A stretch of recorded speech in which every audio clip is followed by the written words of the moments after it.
राजस्थान में महाराणा प्रताप की सेना के लिए धारदार हथियार बनाने वाले हों या पंजाब में गुरु गोविंद सिंह जी की सेना के हथियारों को नई धार देने वाले कोई और नहीं, सिकलीकर समाज के वे गौरवशाली लोग थे जिनकी वजह से इतिहास में शौर्य, पराक्रम और साहस की कई कथाएं स्थापित है।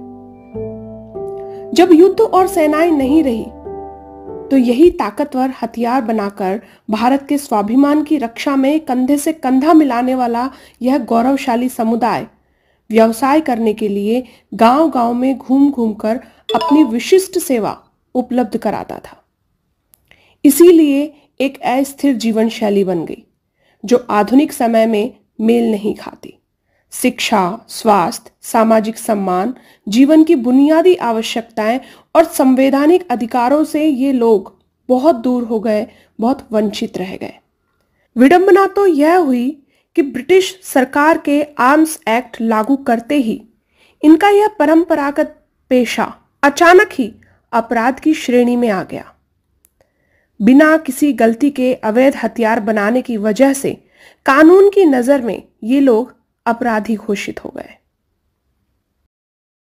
कोविड के समय पहली बार राष्ट्र सेविका समिति की सह विभाग कार्यवाही कर रही डॉक्टर शालिनी रतोरिया जी का इस बस्ती में जाना हुआ और पहली बार जब उन्होंने नजदीक से देखा तो उन्होंने मन ही मन यह निश्चय कर लिया कि इस गौरवशाली समाज की अगली पीढ़ी को पढ़ाना भी है और बढ़ाना भी है। इनके नौनिहालों को शिक्षित व सामर्थ्यवान बनाकर इस देश में पुनर्स्थापना करनी है गौरव के साथ। 2019 में शालिनी दीदी ने देवी रुक्मणी शिक्षण संस्थान खरगोन में नर्सरी से लेकर 8th क्लास में 60 बच्चों का एडमिशन करवाया। बंजारा जीवन शैली एवं स्वच्छंद प्रवृत्ति के कारण बच्चों को अनुशासन की डोर में बांधना इतना आसान नहीं था। प्रेम और जिम्मेदारी के एहसास ने 5 वर्षों के अथक परिश्रम की एक सुनहरी गाथा लिखी।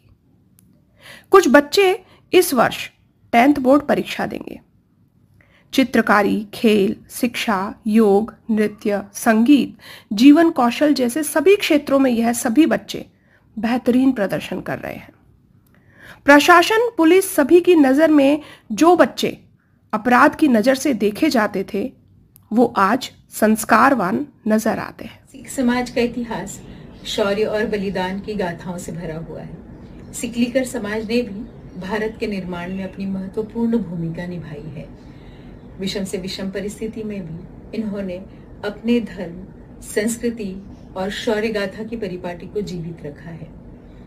आज भारत देश स्वतंत्रता के बाद कई दिशाओं में आगे बढ़ गया, किंतु ऐसे बलिदानी लोग और उनकी गौरवशाली परंपराओं का निर्वहन करने वाले ये लोग वहीं के वहीं खड़े रह गए।